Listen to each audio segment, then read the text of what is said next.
नमस्कार प्यारे विद्यार्थियों। जैसा कि आपको पता है कि हमारे इंस्टीट्यूशन के द्वारा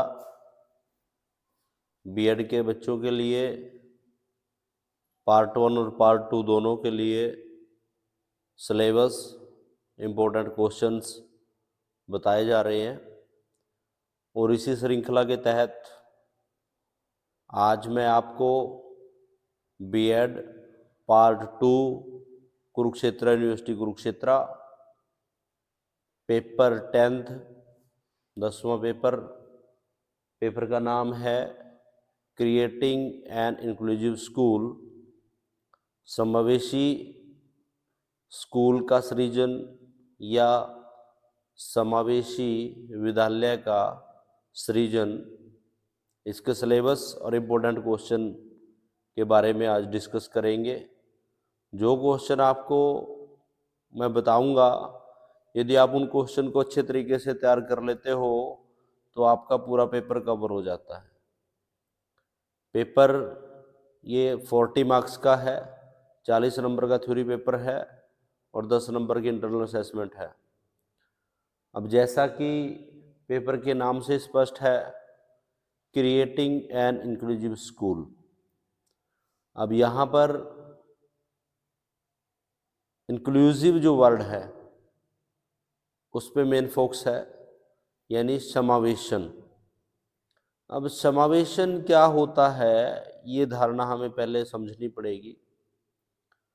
समावेशन, इंक्लूजन का मतलब होता है शामिल करना या एक साथ लेकर चलना।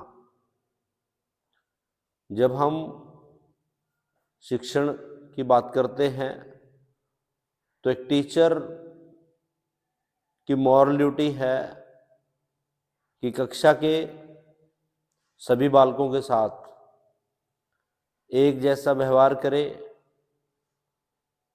शिक्षण कार्य के दौरान उनके साथ कोई पक्षपात न हो, कक्षा में सभी प्रकार के बालक, चाहे वो सामान्य है चाहे वो विशिष्ट है, उनको एक साथ लेकर चलने पे काम किया जाए।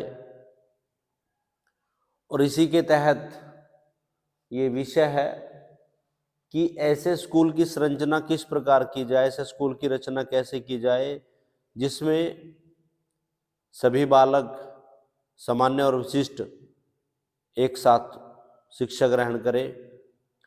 क्योंकि हमारे भारतीय संविधान में बालकों को शिक्षा से संबंधित अधिकार प्राप्त हैं और वैसे भी कानून की दृष्टि से प्रत्येक बालक, प्रत्येक नागरिक समान है। यदि शिक्षा क्षेत्र में समानता लेकर आनी है, निष्पक्षता लेकर आनी है, तो समाज के जो विशिष्ट बालक हैं, कोई दृष्टि बाधित है, कोई श्रवण बाधित है, कोई मंदबुद्धि हो सकते हैं, कई धीमी गति से सीखने वाले हो सकते हैं, तो ऐसे विशिष्ट बालक, उनको हमने सामान्य शिक्षा प्रणाली से भिन्न नहीं करना है, अलग नहीं करना है।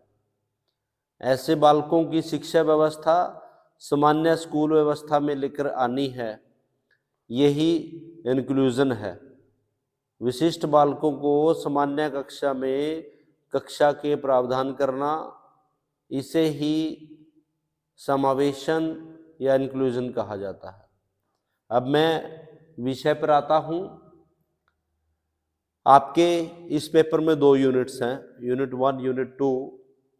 यूनिट 1 में मैं आपको 4 क्वेश्चन नोट कराता हूं। 4 को यदि आप अच्छे से कर लेते हो तो आपका पेपर बहुत बढ़िया हो सकता है। सबसे पहला क्वेश्चन जो आएगा वो है समावेशी शिक्षा का अर्थ, प्रकृति, आवश्यकता व दर्शन, यानी इसकी फिलॉसफी क्या है। इसके साथ साथ जब हम समावेशन करते हैं तो उसके समावेशन में कौन कौन सी लर्निंग प्रॉब्लम्स हमें फेस करनी पड़ती है। तो पहला क्वेश्चन यही आएगा पेपर में, समावेशी शिक्षा क्या होती है। इसकी प्रकृति क्या है, विशेषताएं क्या है, आवश्यकता क्या है, महत्व क्या है। और जब हम समावेशी शिक्षा या समावेशन क्लासरूम की बात करते हैं तो कौन कौन सी लर्निंग डिफिकल्टीज, कौन कौन सी प्रॉब्लम्स हमें फेस करनी पड़ती है। इसमें मैं बता दूं, बहुत समय से विशिष्ट बालकों की शिक्षा से संबंधित प्रयास किए जा रहे हैं। सबसे पहले अमेरिका से ये प्रयास स्टार्ट हुआ। इस प्रकार के बालकों की शिक्षा के लिए एक अलग व्यवस्था है जिसे विशिष्ट शिक्षा यानी स्पेशल एजुकेशन कहा जाता है। परंतु एज ए टीचर इन बच्चों को हम समाज से अलग नहीं कर सकते, सामान्य कक्षा से अलग नहीं कर सकते। तो उसी के संदर्भ में ऐसी शिक्षा प्रणाली जो विशिष्ट बालकों को सामान्य वातावरण में शिक्षा प्रदान करे उसे समावेशी शिक्षा कहते हैं। तो पहले प्रश्न में आपकी इसकी विशेषताएं, इसकी प्रकृति क्या है, समावेशी शिक्षा, आवश्यकता क्या है, ये क्वेश्चन तैयार करना है। दूसरा, फिर वही समावेशी शिक्षा की धारणा क्या है। समावेशी शिक्षा में समाज व स्कूल की रणनीतियां, एक इंक्लूजन क्लासरूम या इंक्लूजन एजुकेशन की हम बात करते हैं, समावेशी शिक्षा की बात करते हैं, तो समावेशी शिक्षा में समाज के द्वारा और स्कूल के द्वारा कौन कौन सी स्ट्रेटजीज हैं जो अपनाई जा सकती हैं जिनसे समावेशन हो सके। समाज ऐसे कौन कौन से कार्य कर सकता है, ऐसी कौन कौन सी नीतियां, स्ट्रेटजीज बता सकता है, बना सकता है, और स्कूल ऐसी कौन सी रणनीतियां बना सकता है जिससे समावेशी शिक्षा का सृजन हो सके, या समावेशित स्कूल का सृजन हो सके, या समावेशित कक्ष का वातावरण जो है मेंटेन हो सके। ऐसी कौन कौन सी स्ट्रेटजीज समाज के द्वारा या स्कूल के द्वारा बनाई जा सकती हैं। तीसरा प्रश्न, समावेशी शिक्षा के संदर्भ में विकलांग व्यक्तियों से संबंधित राष्ट्रीय नीति व एक्ट 2006 का वर्णन करें। और इसके साथ दूसरा है सर्व शिक्षा अभियान का योगदान। मैं आपको बता दूं, जैसे एजुकेशन में विभिन्न नीतियां बनाई गई है, राष्ट्रीय शिक्षा नीति है, उसी प्रकार विशिष्ट बालकों के लिए भी गवर्नमेंट के द्वारा बहुत सारी पॉलिसीज चलाई जाती हैं या चलाई जा रही हैं। और उन्हीं पॉलिसीज में एक एक्ट बनाया गया है, उस एक्ट का नाम है विकलांग व्यक्तियों से संबंधित राष्ट्रीय नीति, national policy for disable persons act 2006। 2006 में एक एक्ट पास किया गया इस प्रकार के व्यक्तियों से संबंधित कि इनकी शिक्षा व्यवस्था कैसी हो, इनका समावेशन कैसे हो, इनकी सुविधाएं कौन सी देनी चाहिए, इनके साथ कैसा व्यवहार किया जाए। तो ये एक्ट 2006 है, इसकी सारी की सारी पॉलिसीज और रणनीतियां आपने तैयार करनी है 2006। और इसके साथ सर्व शिक्षा अभियान का स्पेशल या समावेशी शिक्षा में क्या योगदान है। समावेशी शिक्षा के संदर्भ में सर्व शिक्षा अभियान की क्या कंट्रीब्यूशन है, सर्व शिक्षा अभियान के द्वारा समावेशी शिक्षा को बढ़ाने के लिए कौन कौन से कार्य किए जा रहे हैं। सर्व शिक्षा अभियान में ऐसे कौन से प्रोजेक्ट हैं, कौन सी धारणाएं हैं जिनके द्वारा समावेशी शिक्षा को सहयोग हो रहा है या समावेशी शिक्षा जो है उसका विकास हो रहा है। तो सर्व शिक्षा अभियान का समावेशी शिक्षा में क्या योगदान है, या डिसेबल पर्सन के लिए जो पॉलिसी है ये एक्ट 2006 है वो क्या है, इसके प्रोविजन क्या है, ये क्वेश्चन तैयार करना है। इसके अलावा there are some special learners, कुछ विशिष्ट बालक होते हैं जिसमें पहला है अधिगम स्मार्त बालक, लर्निंग डिसेबल बालक।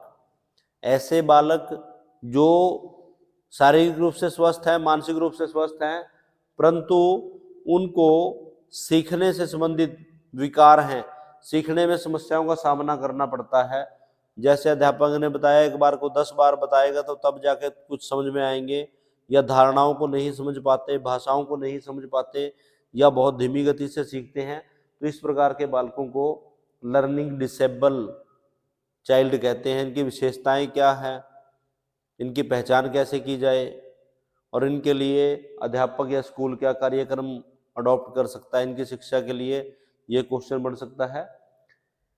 इसके बाद दूसरा क्वेश्चन है मेंटली रिटार्डेड चाइल्ड, एमआर जिसे कहते हैं, मानसिक रूप से मंदबुद्धि बालक। ऐसे बालक जिनका आईक्यू लेवल लो होता है, इसमें भी अलग अलग कैटेगरीज हैं, ईएमआर है, टीएमआर है, एजुकेबल मेंटली रिटार्डेड है, ट्रेनेबल मेंटली रिटार्डेड है, और कुछ ऐसे होते हैं जो केवल बहुत ही आईक्यू लेवल कम होता है, जिनकी हम शिक्षा व्यवस्था की बात नहीं कर सकते। तो ये बालक मानसिक रूप से मंदबुद्धि बालक कौन से होते हैं, इनकी क्या विशेषताएं होती हैं, इनकी पहचान कैसे की जाए, इनकी शिक्षा व्यवस्था की जाए, ये भी एक प्रश्न है। इसी प्रकार से श्रवण बाधित बालक हैं, और इन बालकों के संदर्भ में परिवार की क्या भूमिका है, परिवार क्या कर सकता है इस प्रकार के बालकों को स्टडी के लिए, अध्ययन के लिए, या इनके समावेशन के लिए, या इनके समायोजन के लिए परिवार की क्या भूमिका है और समुदाय की क्या भूमिका है, समुदाय को क्या काम करने चाहिए, परिवार को क्या काम करना चाहिए, इस प्रकार के बालकों के समावेशन के लिए। ये फर्स्ट यूनिट में इंपॉर्टेंट क्वेश्चन है। यदि ये क्वेश्चन अच्छे तरीके से आप तैयार कर लेते हो तो आपका पेपर कंप्लीट हो जाएगा। इसी पेपर में इकाई 2 पहला प्रश्न है समावेशी शिक्षा के लिए school readiness, school readiness, school readiness और स्पोर्ट्स सर्विस, सहयोगी सेवाओं की भूमिका का वर्णन करें कि समावेशी शिक्षा के विकास के लिए स्कूल रेडीनेस की क्या कंट्रीब्यूशन है और स्पोर्ट्स सर्विसेज जो स्कूल के द्वारा प्रदान की जाती हैं, सहायक कार्य, सहायक सेवाएं, उनका क्या कंट्रीब्यूशन हो सकता है। जैसे फैसिलिटीज की बात करते हैं, शिक्षा की बात करते हैं, ट्रेनिंग की बात करते हैं, तो वो सारे किस प्रकार से समावेशी शिक्षा में योगदान दे सकते हैं। नेक्स्ट है समावेशी शिक्षा के कक्षा कक्ष प्रबंधन में अध्यापक क्षमताओं, टीचर कॉम्पिटेंस एवं साधन अध्यापक के योगदान का वर्णन करें कि टीचर की जो एबिलिटीज है, और इसके अलावा एक रिसोर्स टीचर होता है जिसे साधन टीचर मैंने कहा है, रिसोर्स टीचर, उनकी क्या कंट्रीब्यूशन हो सकती है, ये टीचर किस प्रकार से विशिष्ट बालकों को शिक्षा दे सकते हैं, कैसे उनके साथ व्यवहार कर सकते हैं, या समावेशी शिक्षा के जो क्लासरूम है, एक क्रिएटिव या इंक्लूसिव जो क्लासरूम है, उसके मैनेजमेंट में टीचर की एबिलिटी और रिसोर्स टीचर का क्या कंट्रीब्यूशन हो सकता है। उसके बाद नेक्स्ट क्वेश्चन है समावेशी शिक्षा में मार्गदर्शन एवं परामर्श, guidance and counselling in inclusive education, ये भी आपने तैयार करना है। और लास्ट क्वेश्चन है समावेशी शिक्षा में अधिगम शिक्षण रणनीतियां, टीचिंग लर्निंग स्ट्रेटजीज, अधिगम शिक्षण रणनीतियां, learning teaching strategies, cooperative learning, group learning, social learning, multi sensory experience learning, ये क्या होती हैं, इन स्ट्रेटजीज का प्रयोग कैसे किया जा सकता है, इन स्ट्रेटजीज के फायदे क्या हैं, इन स्ट्रेटजीज की सीमाएं क्या हैं, इनका प्रयोग कैसे किया जा सकता है, ये क्वेश्चन रहेगा समावेशी शिक्षा के संदर्भ में। और लास्ट में समावेशी शिक्षा के संदर्भ में व्यक्तिगत शैक्षिक कार्यक्रम क्या होते हैं, इसकी क्या धारणा है, individualized educational program, individual educational program in the field of inclusive education. तो प्यारे विद्यार्थियों, मैंने इस पेपर में आपको 8 प्रश्न बताए। 8 यदि आप अच्छे तरीके से सेट कर लेते हैं तो आपका अच्छा पेपर जा सकता है।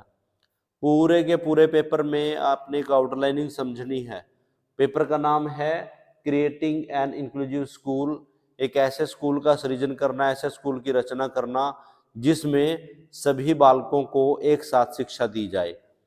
अब वो ऐसी समावेशन कैसे हो सकता है, टीचर का क्या रोल है, कौन कौन से कार्यक्रम इसमें अडॉप्ट किए जा सकते हैं, समावेशी शिक्षा क्या है, और ऐसे कौन से बालक हैं जिनको विशिष्ट बालक कहते हैं, उनकी पहचान कैसे की जाए, उनकी शिक्षा व्यवस्था की जाए, कैसे की जाए, ताकि सामान्य कक्षा में विशिष्ट बालकों को भी शिक्षा दी जाए। ये बच्चे स्वयं को हीन न समझें, ये बच्चे स्वयं को सामान्य शिक्षा प्रणाली का अभिन्न अंग समझें। तो प्यारे विद्यार्थियों, जितना मैंने आपको ये बताया है, यदि आप इसको कर सकते हो तो आपका बहुत अच्छा पेपर हो सकता है। एक बात और, बहुत सारे बच्चे कहते हैं कि सर हमने पेपर बड़ा अच्छा किया लेकिन मार्क्स नहीं आए। आपने देखना है, प्लानिंग करनी है। सबसे पहले प्लानिंग सबसे जरूरी है। जो आप 4 मार्क्स का क्वेश्चन लिखते हो उसको टू द पॉइंट और कॉन्सेप्ट के अकॉर्डिंग लिखना है। कई बार आप क्या करते हो, 4 मार्क्स का क्वेश्चन आपको बड़ा अच्छे से आता है और उसके आप 3-3 पेज भर देते हो, 2-2 3-3 पेज भर देते हैं। जबकि 4 मार्क्स का क्वेश्चन है तो जो मार्किंग वाला है उसने 2-2.5 नंबर देने हैं, तो आपने टू दी पॉइंट्स 1 या 1.5 पेज भरना है, इससे ज़्यादा पेज नहीं भरना है। एक पेज जो है बोथ साइड से भर देते हो तो इट इज़ सफिशियंट। पूरा भी नहीं, दूसरी साइड से भरते, हाफ करते तो तब भी सफिशियंट है। तो 4 मार्क्स के क्वेश्चन जो आए उसमें आपने लिमिटेड और टू दी पॉइंट और कॉन्सेप्ट के रिगार्डिंग बात करनी है, रादर देन उसमें इंट्रोडक्शन लिखे और पर्सनल चीज़ें डालें, वो नहीं डालनी है। ये चीज़ें आपने करनी है। लेंथी क्वेश्चन में जो एलैबोरेट क्वेश्चन आएंगे 16 मार्क्स का, उस क्वेश्चन का भी मैं आपको बताता हूँ। आपने इंट्रो, डेफिनेशन और कैरेक्टरिस्टिक, 3 चीज़ें तो हर क्वेश्चन में देनी है। भूमिका, परिभाषा और विशेषताएं। इसके बाद जैसे ही आप नेक्स्ट पेज पे जाते हो, नेक्स्ट पेज पे आपसे जो भी क्वेश्चन में पूछा गया उससे रिलेटेड एक डायग्राम ड्रॉ करिए। डायग्राम से रिलेटेड पॉइंट्स लिख लीजिए आप, एरो बना के, जो भी है 1 पेज पे पूरा। उन्हीं पॉइंट्स को लेके आप आगे एक्सप्लेनेशन दीजिए। उन्हीं पॉइंट्स का एक्सप्लेनेशन आपकी 2-3 पेज में कवर हो जाती है। फिर आपने जो है उसका कंक्लूजन देना है। तो वो प्लानिंग आपने देखनी है कि 4 पेज मैंने किस प्रकार से कवर करने हैं।